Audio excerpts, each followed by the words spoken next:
Hello my friends, स्वागत है आप सभी के YouTube channel law education GK में। दोस्तों, आज की वीडियो हम बात करेंगे क्रिमिनल जो केसें होती हैं उनकी प्रक्रिया क्या है, उनका क्या प्रोसीजर है क्रिमिनल केसों का। हम इसके बारे में आज इस वीडियो में चर्चा करेंगे। तो चलिए पूरा एक डायग्राम के माध्यम से हम आपको बताएंगे कि कब कौन सा सेक्शन कब किस चैप्टर में आता है। हम जो क्रिमिनल प्रोसीजर करते हैं किस कानून के तहत करते हैं इसको भी जानेंगे, और कौन कौन से प्रोसीजर फॉलो किया जाता है इसके बारे में भी डिटेल में चर्चा करेंगे। ठीक है, तो स्टेप बाय स्टेप हम इसमें समझने का प्रयास करेंगे। तो वीडियो को स्किप मत करिएगा। आज की वीडियो काफी इंपॉर्टेंट होने वाली है क्योंकि आज हम बात करेंगे क्रिमिनल केस के प्रोसीजर के बारे में। तो देखिए, सबसे पहले क्रिमिनल केस की जब प्रक्रिया अगर शुरू होती है उसके पहले क्या होता है, तो सबसे पहले हम बात करेंगे कि क्रिमिनल प्रोसीजर कहाँ लागू होता है। तो देखिए, अगर कहीं पर भी कोई अपराध घटित होता है, क्या होता है, अपराध घटित होता है तो उसकी सूचना मिलती है। देखिए, अगर कहीं पर अपराध घटित होता है तो उसकी सूचना मिलती है कहाँ, एफआईआर के माध्यम से। कहाँ मिलती है, पुलिस स्टेशन में। ध्यान से समझिएगा, आज पूरे प्रोसीजर को हम कवर करने वाले हैं।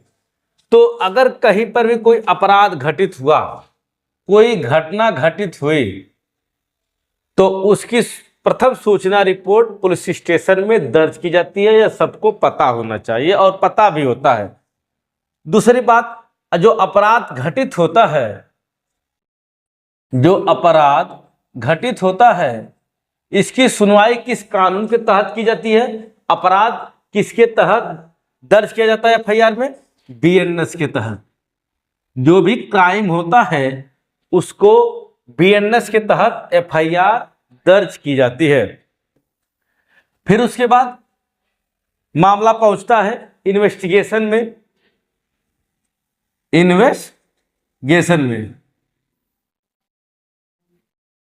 अब देखिए, जब मामला इन्वेस्टिगेशन में पहुंचता है, विचारण कौन करती है, पुलिस विभाग करता है। ठीक, पुलिस। इन्वेस्टिगेशन होता है, इन्वेस्टिगेशन के बाद क्या होता है, ट्रायल विचारण। और विचारण कहां पर होता है, कोर्ट में। कोर्ट, देखिए, कोई घटना घटित होती है उसकी एफआईआर बीएनएस के तहत दर्ज की जाती है पुलिस स्टेशन में। फिर उसके बाद उसकी विवेचना की जाती है, विवेचना इसको बोलेंगे, विवेचना। ठीक, उसकी विवेचना होती है पुलिस के बाद दर्ज कराई जाती है। बाद में उसका ट्रायल चलता है कोर्ट में।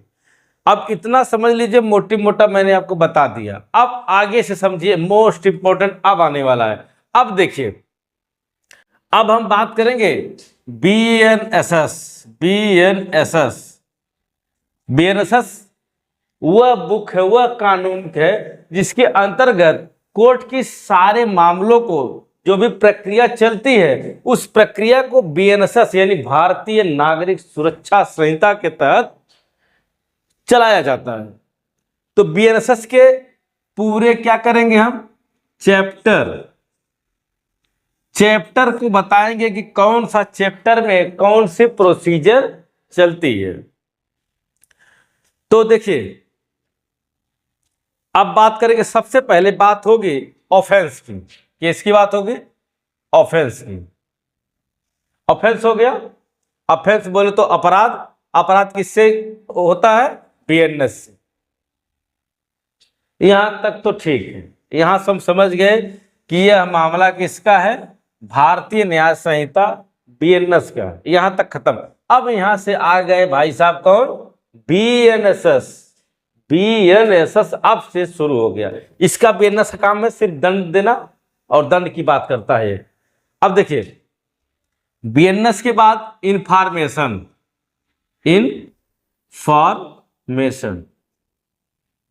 अब इंफॉर्मेशन माने सूचना कहां पर दी जा सकती है, सूचना दो प्रकार से दी जा सकती है। कौन कौन सी हो सकती है, एक तो होगी एफआईआर के तहत, दूसरा कंप्लेंट। यानी परिवाद के माध्यम से और प्रथम सूचना रिपोर्ट एफआईआर के माध्यम से। तो क्या हो गई, हमें सूचना मिल गई। अब देखिए जो इंफॉर्मेशन है प्रथम सूचना रिपोर्ट की जहां पर बात की जाती है, यह किसमें होता है, एफआईआर सेक्शन 173 के तहत, 173 बीएनएसएस, ठीक, बीएनएसएस 173 बीएनएसएस के तहत क्या होता है, एफआईआर हमारी दर्ज होती है, यानी हमें सूचना मिलती है किसकी, किसी अपराध की। अब जब यहां पर इंफॉर्मेशन हमको मिल गई है, इंफॉर्मेशन मिलने के बाद बात होती है इन्वेस्टिगेशन की। किसकी होती है, इन्वेस्टिगेशन। इन्वेस्टिगेशन माने विवेचना, किसकी मिलती है, विवेचना। अब जब विवेचना मिल गई तो विवेचना को कहां पर बीएनएसएस में रखा गया है, chapter number 13, chapter number 13, chapter number 13 में किसको रखा गया है, विवेचना को रखा गया है, इन्वेस्टिगेशन को रखा गया है। उसके बाद इन्वेस्टिगेशन के बाद क्या होता है, अब देखिए अगर कोई व्यक्ति इन्वेस्टिगेशन के दौरान पुलिस को लगता है कि यह मामला संगीन है, गंभीर अपराध है, कॉग्निजेबल ऑफेंस है और उसमें गिरफ्तारी होना जरूरी है, तो पुलिस क्या करती है, किसी भी व्यक्ति को अरेस्ट कर सकती है जो उसमें एक्यूज होगा, आरोपी होगा, तो पुलिस क्या करेगी, अरेस्ट कर लेगी। अरेस्ट, अरेस्ट माने गिरफ्तारी कर सकती है,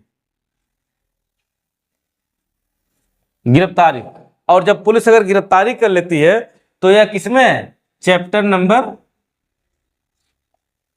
5, चैप्टर नंबर 5 में क्या है, गिरफ्तारी को बताया गया है। अब देखिए जब गिरफ्तारी अगर किसी व्यक्ति की हो गई तो भाई गिरफ्तारी हो गई तो बेल वोल का प्रावधान होना चाहिए। तो क्या होता है, बाद में जमानत की प्रक्रिया को बताया गया है। तो नेक्स्ट हमारा स्टेप है बेल। बेल, बेल माने जमानत। कोई भी अभियुक्त जेल में है तो उसका यह हक है कि उसको जमानत पर रिलीज किया जाए। ये कहां पर बताया गया है, बीएनएसएस के इस बेल वाले सेक्शन में, जो कि बताया गया है chapter number 35, chapter number 35, chapter 35, ठीक, नोट करते जाइए। तो अरेस्ट के बाद क्या हो गई, बेल हो गई। अब बेल होने के बाद क्या होगा, ट्रायल होगा। तो ट्रायल को भी जान लीजिए, ट्रायल, ट्रायल माने विचारण। अब ट्रायल में क्या होता है, वो सारी प्रोसीजर होते हैं, जो भी साक्ष्य वगैरह एविडेंस होती है, सब कुछ किसमें होता है, ट्रायल में ही होता है। और ट्रायल को चैप्टर नंबर 19 में रखा गया है। कहां पर, चैप्टर नंबर 19 में किसको रखा गया है, ट्रायल को रखा गया है। यह बीएनएसएस के सारे प्रोसीजर है, अभी आगे बताएंगे। अब देखिए इधर से नीचे चलिए, इधर जगह पूरी हो गई तो नीचे की चलते हैं, फिर इधर आएंगे। अब ट्रायल, जब किसी का ट्रायल समाप्त होता है तो उसमें आखिरी स्टेप क्या आता है, जजमेंट। तो जजमेंट भी देख लीजिए, जजमेंट बोले तो इसको फैसला बोलते हैं। अब देखिए जब किसी का ट्रायल खत्म होता है तो जजमेंट आता है। जजमेंट को किसमें रखा गया है, चैप्टर नंबर 29, किसमें रखा गया है, चैप्टर नंबर 29 में जजमेंट को रखा गया है। अब अगला जब किसी भी केस का जजमेंट हो जाता है तो कुछ बचता उचता नहीं है, फिर फैसला होता है, या तो उस व्यक्ति को छोड़ दिया जाता है या फिर उसको दोषी ठहरा दिया जाता है, जेल में भेज दिया जाता है। लेकिन अब जेल में भेज दिया गया तो अब उसको लगेगा नहीं मेरे खिलाफ गलत फैसला हुआ, तो क्या करेगा, वो अपील करेगा। और अगर उसको छोड़ दिया गया है तो अभियोजन पर सोचेगा नहीं ये गलत हुआ है, तो उसके खिलाफ भी अपील होगी। यानी वादी और प्रतिवादी, अभियुक्त और वादी की तरफ से जो अभियोजन पक्ष है दोनों क्या कर सकते हैं, अपील कर सकते हैं। तो नेक्स्ट और लास्ट स्टेप आता है अपील की। अपील, और जब अपील हो गई तो अपील को किस में रखा गया है? अपील को रखा गया है चैप्टर नंबर 31। 31 में किसको बताया गया है? अपील को बताया गया है। एक बार फटाफट रिवाइज करते हैं। देखिए, कोई भी घटना जब घटित होती है तो उसकी इंफॉर्मेशन मिलती है। इंफॉर्मेशन एफआईआर के माध्यम से मिल सकती है या कंप्लेंट के माध्यम से मिल सकती है, जो कि सेक्शन 173 बी एनएसएस बताया गया है। उसके बाद इन्वेस्टिगेशन होती है। इन्वेस्टिगेशन को चैप्टर 13 में रखा गया है। गिरफ्तारी को चैप्टर 5 में रखा गया है। बेल को चैप्टर 35 में रखा गया है। ट्रायल को चैप्टर 19 में रखा गया है और जजमेंट को चैप्टर नंबर 29 में रखा गया है और अपील को 31 में रखा गया है। यहां तक बात समझ में आ गई सबको? अब देखिए, जब भी कोई मामला बनता है तो उसमें दो किरदार की अहम भूमिका होती है। जब भी क्रिमिनल केस का ट्रायल होता है तो उसमें दो किरदारों की अहम भूमिका होती है। पहला है अभियोजन पक्ष, अभियोजन पक्ष, और दूसरा होता है अभियुक्त।